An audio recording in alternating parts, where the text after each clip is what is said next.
Kita tahu ya di dalam kehidupan ini ya, dimanapun masalah lingkungan kita perlu perhatikan.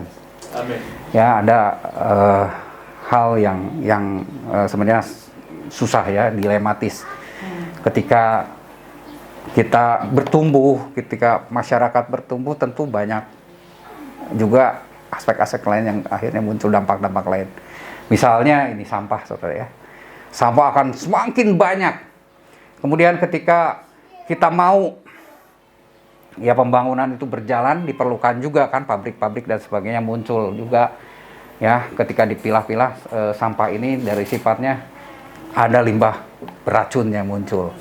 Ini limbah pabrik, saudara ya. Dan ini sangat-sangat oleh pemerintah sangat-sangat diperhatikan.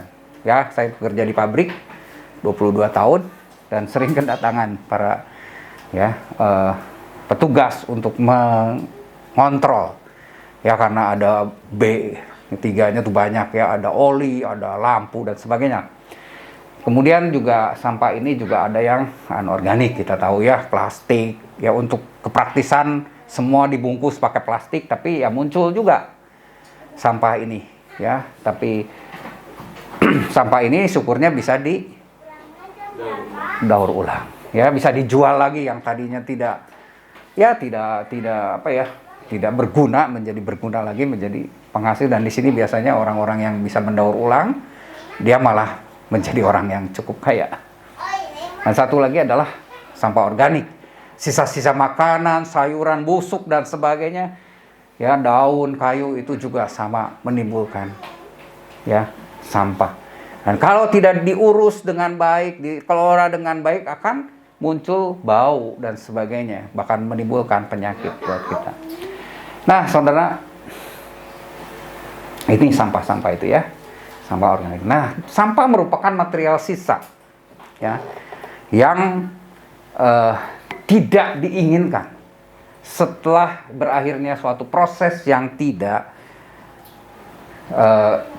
dipergunakan lagi dan dibuang. Jadi sampah ini memang harus dibuang, tetapi juga tidak boleh dibuang sembarangan yang tadi saya bilang, karena dapat menimbulkan banyak masalah di dalam kehidupan kita, bahkan bisa menimbulkan penyakit. Kenapa perlu dibuang? Ya, karena akan mengganggu kebersihan, akan menimbulkan bau tidak sedap, dapat menimbulkan juga penyakit. Ya. Sampah yang ada dalam tubuh manusia pun demikian. Jadi suatu saat harus dibuang. Kalau nggak dibuang ya penyakitlah di dalam tubuh kita ya. Ya, makanya perlu dibuang. Dan ada orang yang nggak bisa ya buang, maaf ya, gas juga harus dioperasi, cukup mahal sebenarnya ya. Jadi memang harus dibersihkan ya sampah ini. Nah, di dalam komputer ternyata ada, di dalam gadget ya, HP segala, ternyata banyak juga sampah itu, file-file yang sudah lama yang harus dibuang. Kalau tidak, dia akan mengganggu kelancaran si gadget ini. Jadi sampah itu ada di mana-mana dalam kehidupan kita. Ya, cuman kita bersyukur untuk yang organik ini ada sampah yang bisa diolah dengan yang namanya komposter, yaitu alat pengolahan sampah organik rumah tangga melalui pengomposan dengan memanfaatkan tong bekas yang ditanam di dalam tanah. Nah, alat ini mengolah sampah yang tadinya berbau busuk dan sebagainya menjadi sesuatu zat yang berguna, yaitu untuk menyuburkan tanah, di mana kita juga nanti bisa mendapatkan hasil dari tanah itu. Tanahnya subur, buah-buahannya bagus, sayurannya bagus. Tapi ada satu pengolah yang diperlukan. Yang tadinya sampah itu tidak berguna dan harus dibuang, sekarang menjadi kompos. Zat-zat yang diperlukan oleh tumbuhan, ya, yang juga tentu secara tidak langsung berarti dibutuhkan oleh kita. Bisa sebagai makanan yang dihasilkan. Oke. Jadi tema kita adalah jadilah komposter. Sebagai manusia, kita tentu tidak bisa ya menghalangi sampah itu masuk dalam kehidupan kita. Setiap hari kita mungkin menemukan orang-orang yang membuang sampah pada diri kita. Nah, kalau kita tidak bisa mengelolanya dengan baik, sampah-sampah yang masuk dalam hidup kita, dalam hati kita, yaitu kata-kata kotor, fitnahan, ejekan, dan sebagainya, maka kita ini akan mengeluarkan bau dalam kehidupan kita. Oleh sebab itu, firman Tuhan pada pagi hari ini, jadilah komposter. Olahlah hal-hal buruk yang masuk dalam kehidupan kita menjadi hal-hal yang baik yang keluar dari tubuh kita. Amin, amin. Ya, saudara masih ingat peristiwa? Ya, sekarang ini damai hidupnya. Iya. Ya, mereka tadinya berlawanan, jadi dirangkul oleh Bapak Jokowi. Ya. Amin. Tapi tadinya gimana? Terjadi kegaduhan ketika masih kampanye. Ya. Sekarang sudah mulai menghangat lagi, padahal masih lama. 2024 ya. Bahkan muncullah dua kelompok. Yang satu disebut cebong. Yang satu lagi disebut kampret. Ya, sampai sekarang masih sisa-sisanya ada. Ya. Nah, hal-hal seperti ini ya terjadilah dalam satu perjuangannya, dalam peperangan lah gitu ya, dalam adu ya. Nah, kita akan baca satu ayat yang menurut firman Tuhan gimana nih kita harus ya berlaku. Ya, ketika makian, ketika fitnahan, ketika ejekan itu ada dalam kehidupan kita. 1 Korintus 4 ayat 12 katakan, kami melakukan pekerjaan tangan yang berat. Kalau kami dimaki, gimana? Kami berkati. Kalau kami dianiaya, kami sabar. Amin. Kalau kami dimaki, kami Memberkati. bisa. Amin. Gampang ya kalau ngomong. Tapi firman Tuhan, ya Paulus di dalam 1 Korintus 4 ayat 12 ini mengatakan, kalau kami dimaki, padahal sudah melakukan pekerjaan tangan yang berat, tapi masih dimaki, dicela, kami memberkati. Bisa sekali lagi? Amin. Harus bisa. Ya, nanti kita lihat bagaimana ada orang yang bisa melakukan itu dan Tuhan mau seperti apa kita. Amin, amin. Untuk bisa melakukannya. Ya, sampah hati yang tadi ya omongan ejekan, hinaan itu akan merupakan perasaan atau pikiran buruk. Antara lain adalah iri hati, kecewa, sakit hati, kebencian, dendam, marah, merasa terhina, sedih, berlebihan, dan putus asa. Dia akan membebani kalau tidak dikelola dengan baik perasaan kita. Dan kita juga akan menimbulkan sakit hati. Ya, orang lain sakit hati memfitnah kita. Orang lain sakit hati menghina kita. Tapi kalau kita tidak juga bisa kelola dengan baik, kita juga akan menjadi orang yang sakit hati. Yang bisa mengakibatkan juga penyakit jasmani, karena segala sesuatu penyakit itu lebih banyak dari hati kita, dari pikiran kita. Kemarin saya ke dokter mata, lucu juga dokternya, nggak bisa memutuskan. Ya, anak saya plus ya, masih plus, aneh. Dia bilang anaknya gimana, mau nggak pakai kacamata. Jadi dia memutuskan. Kalau anaknya nggak mau ya usah, nggak usah. Terus saya kena katarak ya. Jadi gimana nih dok? Ya terserah bapak, mengganggu mau operasi. Kalau nggak ya nggak apa. Ya, dia bilang justru kalau kita terlalu memikirkan hal itu yang akan yang merepotkan kita. Ya, jadi semua itu ada di pikiran kita, ada di hati kita. Ya, di sini dikatakan hati yang tenang menyegarkan tubuh, tetapi iri hati membusukkan tulang. Ya, Amsal 14 ayat 30. Dan itu akan merusak sukacita yang Tuhan berikan kepada kita. Tuhan selalu menginginkan kita bersukacita dan Tuhan berikan sukacita yang dari surga. Filipi 4 ayat 4 katakan, bersukacitalah senantiasa di dalam Tuhan. Sekali lagi kukatakan, bersukacitalah. Amin. Jangan sampai sukacita yang Tuhan berikan kepada kita itu terganggu. Karena kita menyimpan sampah di dalam kehidupan kita, di hati kita. Sehingga kita juga menjadi orang yang iri hati. Yang akhirnya juga membuang sampah-sampah kepada orang-orang lain, merusak lingkungan kita. Ya, dan ini sangat berbahaya. Oleh sebab itu, Tuhan katakan ya di dalam Matius 12, sebab dari buahnya pohon itu dikenal. Jangan sampai sakit hati di dalam diri kita ini memunculkan juga, membuat orang lain sakit hati. Tapi keluarkanlah buah-buah yang baik. Amin. Karena yang diucapkan mulut itu keluar dari hati. Ya, orang yang baik mengeluarkan hal yang baik dari perbenaran yang baik. Dan orang yang jahat mengeluarkan hal yang jahat dari perbenaran yang jahat. Ya, Tuhan Yesus mengingatkan kita, hati-hati dengan pembenaran hati kita. Jangan simpan itu sampah. Sampah-sampah yang diberikan kepada kita, dibuang kepada kita, memang kita tidak bisa hindari. Seperti burung. Ya, kita nggak bisa melarang burung untuk terbang di atas kepala kita. Tapi ada satu hal yang kita bisa lakukan. Jangan biarkan burung itu bersarang, mengganggu kehidupan kita. Ya, oleh sebab itu hati ini memang tempatnya macam-macam sifat buruk. Dan ini hati yang tidak diserahkan kepada Tuhan, yang tidak kita kelola dengan baik. Kecenderungan manusia memiliki sifat-sifat seperti ini, terutama kecenderungan manusia lama kita.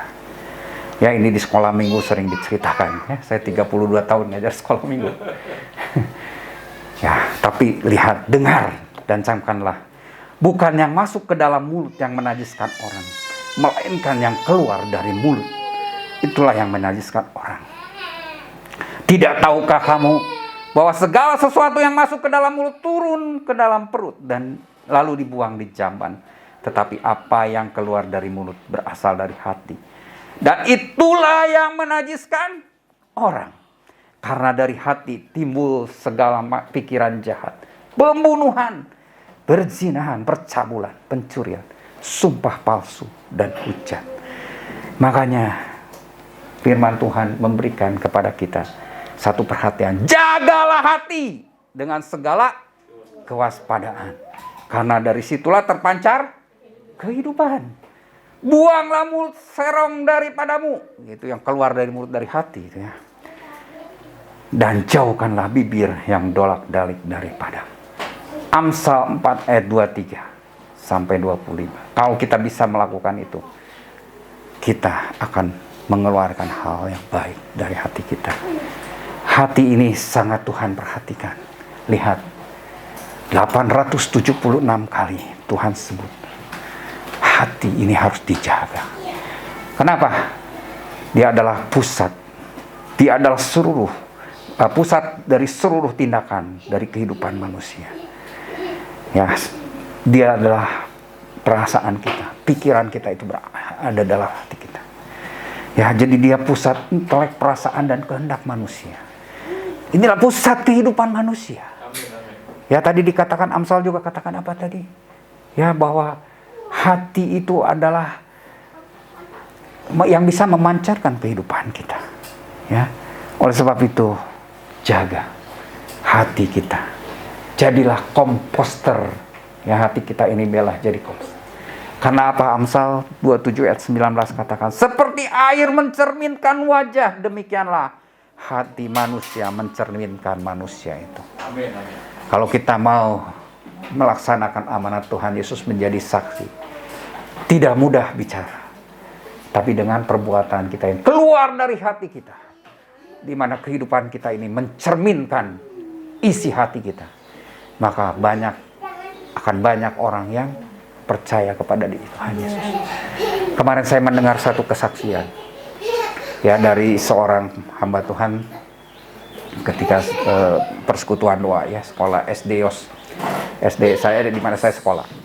Dia katakan, dia datang ke satu gereja mau melayani, dia melihat pemimpin pujiannya begitu luar biasa.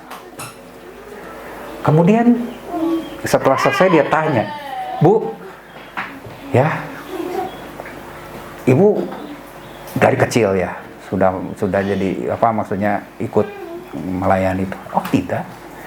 Saya terus kerja di mana sekarang? Oh enggak, saya nggak kerja, nggak sekolah, nggak kuliah. Saya pembantu rumah tangga.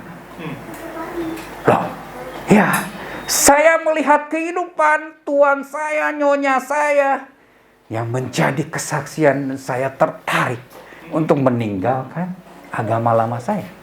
Dan akhirnya dia rajin melayani. Hanya oleh perbuatan. Ya, Tuhan bilang apa dalam satu ayat? Hai istri, hendaklah kamu juga berbuat baik. Perhiasanmu jangan perhiasan yang badani, tapi oleh atau perhiasan batinia yang keluar dari hati, yang akhirnya bisa menyelamatkan suaminya dari perbuatan-perbuatan yang tidak berkenan kepada Tuhan. Jadi oleh perbuatanlah, ya makanya sebagai orang tua juga sama, perbuatan kita, teladan kita itulah yang akan ya sangat kuat, ya bisa membawa anak-anak kita juga ikut menjadi orang yang Tuhan mau, ya orang yang baik, mengeluarkan barang yang baik dari perbenaran hatinya yang baik, dan orang yang jahat mengeluarkan barang yang jahat dari perbenaran yang jahat, karena yang diucapkan mulut meluap dari hati. Hampir sama ya. Oleh sebab itu buanglah, bersihkanlah ya hal-hal yang kotor, yang jelek, yang jahat di dalam hidup kita, di dalam hati ini. Dan kita bisa menghadap Tuhan yang di mana hati kita yang sudah dibersihkan ya dari hati nurani yang jahat. Ya, dan akan muncul lagi apa? Sukacita itu. Ketika kita membuang dan membersihkan hati kita, maka akan muncul kembali sukacita yang Tuhan berikan dalam hidup kita. Yang kedua, arahkanlah pandanganmu kepada Tuhan. Ya. Tuhan Yesus penuh kasih dan kebaikan. Amin. Oleh sebab itu, pandanglah Dia, supaya kita bisa menghasilkan hal-hal yang baik dalam kehidupan kita. Tetapi kepadamu-lah ya Allah Tuhanku, mataku tertuju. Padamu-lah aku berlindung, jangan campakkan aku. Jika tidak, ya kita tidak memandang Tuhan, maka hati kita akan tercemar dan terpengaruh terus oleh keburukan-keburukan orang lain yang kita terus hadapi dalam hari-hari ya hidup kita. Ya, kita bisa menghakimi mereka. Ya, kita bisa kesal, jengkel, marah, kecewa. Atau yang kedua, bisa muncul kesombongan. Aku tidak seperti dia. Ya, dan ini Tuhan tidak inginkan dalam kehidupan kita. Oke, sebagai contoh saudara, ada orang yang bisa mampu melakukan ini. Ini adalah satu kisah ya tentang Daud. Ya, ketika Daud menghindar ya dari Absalom, dia menjadi pelarian dari anaknya sendiri. Ada seorang keturunan Benyamin, tahu ya? Benyamin dia adalah sukunya Saul, raja pertama ya. Dan ini keturunan Benyamin ini sakit hati terhadap Daud. Karena seolah-olah Daud yang merebut kerajaannya. Ya. Padahal Tuhan yang berikan itu karena ketidaktaatan Saul. Tuhan yang berikan, bahkan kita lihat bagaimana Daud ini sabar. Setelah dia diurapi jadi raja, bisa aja dia muncul. Karena aku sudah diurapi Tuhan kok. Yeah. Tapi dia diam-diam. Bahkan tetap melakukan pekerjaannya sebagai gembala. Yeah. Dia mau menjadi hambanya Saul. Ya, memainkan kecapi, terancam mau dibunuh. Dikejar-kejar Saul. Luar biasa, tetapi Simei tidak melihat itu dan dia memiliki sakit hati yang luar biasa. Apa yang dia dikatakan oleh Simei? Ketika Raja Daud telah sampai ke Bahurim, keluarlah dari sana seorang dari kaum keluarga Saul. Ia bernama Simei bin Gera. Sambil mendekati raja, ia terus mengutuk. Dia terus mengutuk. Nggak capek-capek. Nyalah, engkau penumpah darah, orang dursila. Tuhan telah membalas kepadamu segala darah keluarga Saul yang engkau gantikan menjadi raja. Tuhan telah menyerahkan kedudukan raja kepada anakmu Absalom. Padahal dia ngebohongin Daud ya, rebut. Sesungguhnya engkau sekarang dirundung malang karena engkau seorang penumpah darah. Itu dikatakan berulang-ulang oleh Simei karena dia sakit hati. Tapi perhatikan apa yang Daud lakukan. Daud dan semua pegawai Raja Daud dilempari dengan batu. Walaupun segenap tentara dan semua pahlawan berjalan di kiri kanannya. Ini menunjukkan bahwa sebenarnya Daud memiliki kewenangan. Dia bisa menggerakkan tentara dan semua pahlawan loh. Ini bukan main-main pahlawan Daud. Ya, dia bisa membunuh banyak orang berlipat-lipat dari jumlah dia. Tetapi Daud tidak melakukan itu. Demikianlah Daud melanjutkan perjalanannya, ayat 13. Dengan orang-orangnya, sedang Simei berjalan terus di lereng gunung, bertentangan dengan dia. Dan sambil berjalan, ia tetap mengutuk. Melemparinya dengan batu dan menimbulkan debu. Batu, material yang terlihat. Ya, tetapi kutukan itu kan tak kelihatan. Dan itu terus disampaikan oleh Simei karena dia sakit hati. Sangat satu hal yang luar biasa. Bahkan Abisai. Ya, Abisai anak Seruya, dia berkata kepada Daud, "Mengapa anjing mati ini mengutuki tuanku raja? Izinkanlah aku menyeberang dan memenggal kepalanya." Simei menawarkan diri untuk mengotori tangannya dengan memenggal kepala Saul. Bukan Saul, Simei. Ya, tetapi apa yang Daud katakan? Tetapi kata raja, Ya. apakah urusanku dengan kamu, hai anak-anak Seruya? Biarlah ia mengutuk, sebab apabila Tuhan berfirman kepadanya, kutukilah Daud. Siapakah yang akan bertanya, mengapa engkau berbuat demikian? Daud tahu betul ada kedaulatan. Ini yang pertama. Di atas dia. Yang dia juga tidak bisa tentang. Mungkin Tuhan yang berfirman, kutukilah Daud. Jadi biarkanlah. Aku gak punya urusan sama kamu. Tuh yang pembelanya dikatakan demikian. Ya, itu yang pertama. Yakin atau percaya bahwa ada kedaulatan Tuhan, kedaulatan yang di atas dia. Ya, ketika Allah memegang kedaulatan tertinggi dan kita akui itu, kita akan dimampukan untuk menguasai diri.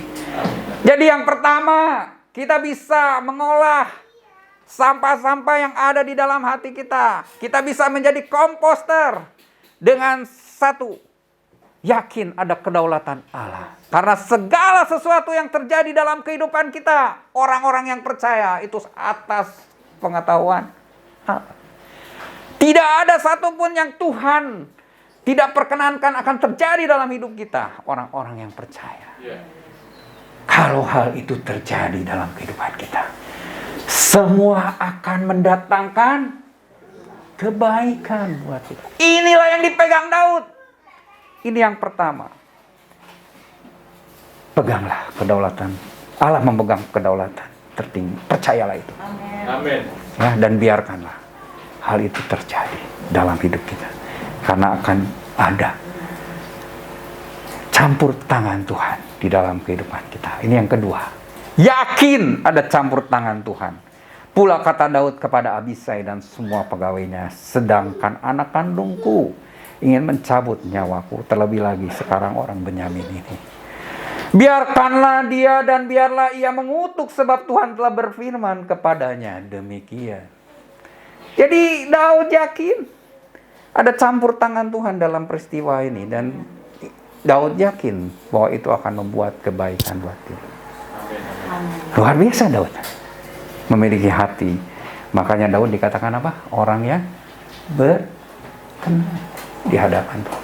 Walaupun dia sudah melakukan kesalahan, tapi Tuhan tetap bilang dia orang yang berkenan di hadapanku. Ya, karena dia segera bertobat ya, ketika dia melakukan kesalahan. Jadi akan ada pengharapan ketika kita yakin bahwa ada campur tangan Tuhan. Mungkin Tuhan akan memperhatikan kesengsaraanku. Tuh ya dikatakan. Mungkin Tuhan akan memperhatikan kesengsaraanku ini dan Tuhan membalas apa yang baik kepadaku sebagai ganti kutuk orang pada hari ini. Ada hal-hal baik yang akan Tuhan berikan kepada Daud ketika dia ya menyerahkan kedaulatan penuh kepada Tuhan karena keyakinannya bahwa Tuhan akan campur tangan dalam hidupnya. Saudara, luar biasa kehidupan Daud ini. Ya, ayat 22 diulangi. Tetapi Daud berkata, apakah urusanku dengan kamu, hai anak-anak Seruya, sehingga kamu pada hari ini menjadi lawanku. Lihat, Daud melihat pembelanya jadi lawannya. Karena apa? Karena Daud yakin bahwa dia disertai Tuhan. Dan ada rencana Tuhan dalam kehidupannya. Tapi anak Seruya ini, sama seperti Tuhan bilang apa? Nyalah kau iblis ketika Petrus bilang, ya, kepada Tuhan. Nyalah kau iblis, karena dia tidak tahu rencana Allah di dalam kehidupan Tuhan Yesus. Daud juga mengatakan demikian. Dia tidak tahu rencana Allah di dalam kehidupan Daud, sehingga dia bilang, apa engkau menjadi lawanku? Masakan pada hari ini seorang dihukum mati di Israel, sebab bukankah aku tahu bahwa aku pada hari ini raja atas Israel? Ayat 23, yang kedua, kemudian berkatalah raja kepada Simei, engkau tidak akan mati. Lalu bersumpahlah ya raja itu kepadanya. Ya, ini dikatakan Daud ketika si Abisai ini bilang lagi, ya, ayat 21. Bukankah Simei patut dihukum mati karena ia telah mengutuki orang yang diurapi Tuhan. Ketika Simei datang untuk menyongsong raja yang sudah pulang dari pelariannya, ya, si ini masih punya sakit hati. Ini beda ya, Daud yang dikenai, yang dikutuk, yang dilempari batu, dia tidak mengeluarkan hal yang buruk, tapi Simei justru dia bukan seorang komposter, dia menyimpan dendam itu sehingga dia berkatakan, bukankah Simei patut dihukum mati? Mau melebihi raja tuh, ya, yang memutuskan raja di sini, tapi dia dikatakan bukankah Simei patut dihukum mati, menghakimi. Ya, makanya tadi dikatakan kalau kita tidak bisa mengelola ya, sampah di dalam hati kita bisa menghakimi orang. Ya, karena ia telah mengutuki orang yang diurapi Tuhan. Ya, nah saudara, kita bisa melihat perbedaan antara Simei dan Daud. Daud adalah komposter. Simei benar-benar tempat sampah yang tetap menyimpan sampah dalam hatinya. Dia mengutuki, menjadi sombong, karena dia mungkin merasa dirinya orang yang setia kepada Raja Daud. Sama kita pun, ketika kita hanya jadi tempat sampah, kita akan menjadi orang yang menghakimi orang lain. Kita akan menjadi orang yang sombong, seolah-olah kita tidak melakukan kesalahan. Tapi ketika kita menjadi seorang komposter seperti Daud yang yakin ada kuasa yang lebih dari dia, ada kedaulatan yang lebih dari dia. Kemudian dia juga yakin bahwa segala sesuatu yang terjadi ada campur tangan Allah dalam kehidupannya, akan membawa kebaikan kepada dia. Ya, kita kalau memiliki hati yang menjadi komposter ini, akan keluar hal. Masih maukah kita menyimpan sampah hati? Ya, ujilah hati kita pada hari ini, pagi ini. Amin. Masihkah ada sampah-sampah keburukan di hati kita? Seberapa jauh kita terjatuh dan kehilangan kasih dan sukacita yang Tuhan berikan karena hal itu. Jangan mau kita kehilangan sukacita yang Tuhan berikan buat kita. Sukacita yang bukan dibikin-bikin karena kita melihat, ya, pemain atau pelawak di panggung yang setelah pulang dia juga malah ya minum obat lah segala macam. Hati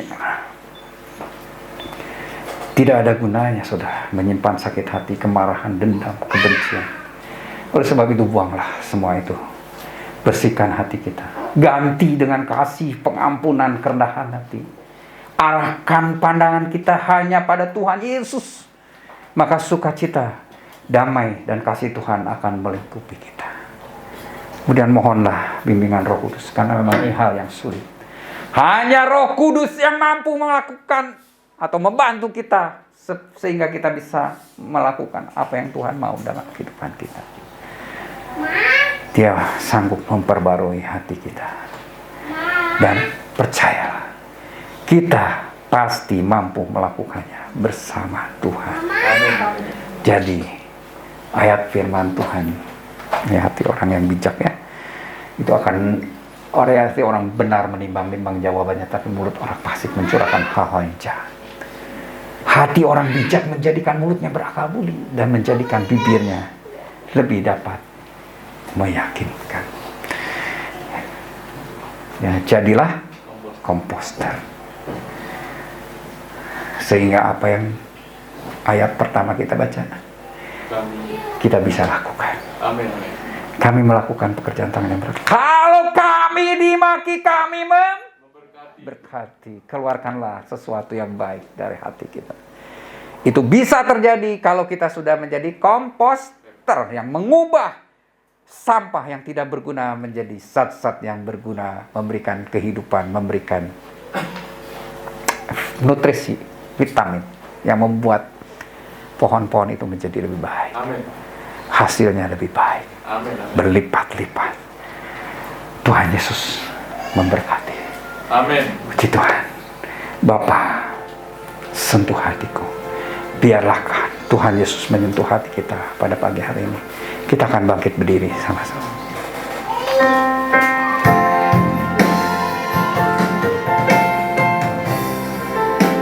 Biarlah Tuhan Yesus akan mengubah hidup kita.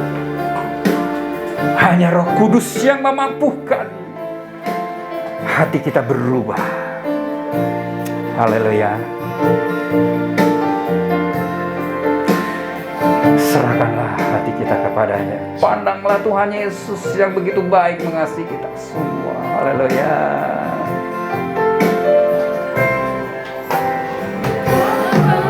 Bapa, sentuh hatiku, ubah hidupku menjadi